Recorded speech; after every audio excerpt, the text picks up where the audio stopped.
বছর ঘুরে ফের বন্যা কবলিত বাণিজ্য নগরী মুম্বাই। লাগাতার ভারী বর্ষণে অচল জনজীবন, জলের তলায় চলে গিয়েছে বহু রাস্তা। মুম্বাই সহ মহারাষ্ট্রের সমুদ্র সৈকতগুলিতে পর্যটকদের নিষেধাজ্ঞা জারি করা হয়েছে। স্কুল কলেজে ছুটি ঘোষণা করা হয়েছে। দুর্যোগজনিত নানা দুর্ঘটনায় এখনও পর্যন্ত 12 জনের মৃত্যু হয়েছে মুম্বাইতে। এখনই পরিস্থিতি ঠিক হবে না বলেই জানিয়েছে আবহাওয়া দফতর। আগামী 24 ঘন্টাতে ভারী থেকে অতি ভারী বৃষ্টির পূর্বাভাস দেওয়া হয়েছে।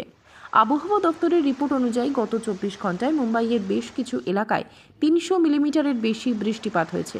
এই অবস্থায় জরুরি প্রয়োজন ছাড়া শহরবাসীকে ঘরে থাকার পরামর্শ দিয়েছে প্রশাসন। রাজ্য জুড়ে ভারী বৃষ্টিপাত চলছে গত দুদিন ধরে। মঙ্গলবারও মুম্বাই, থানে এবং রায়গড়ের জন্য লাল সতর্কতা জারি করা হয়েছে। এছাড়াও বহু জেলায় কমলা সতর্কতা জারি হয়েছে।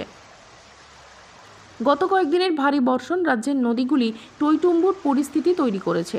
একাধিক নদীর জল বিপদসীমার কাছাকাছি রয়েছে। জুহু, ভার্সোভা, আকসা এবং গোরাই সমুদ্র সৈকতে সাধারণ মানুষের গতিবিধি নিষিদ্ধ করা হয়েছে। বৃষ্টির জেরে লোকাল ট্রেন পরিষেবা ব্যাহত। অন্যদিকে খারাপ আবহাওয়ার জেরে অন্তত 14টি বিমান মুম্বাই বিমানবন্দরে নামতে পারেনি।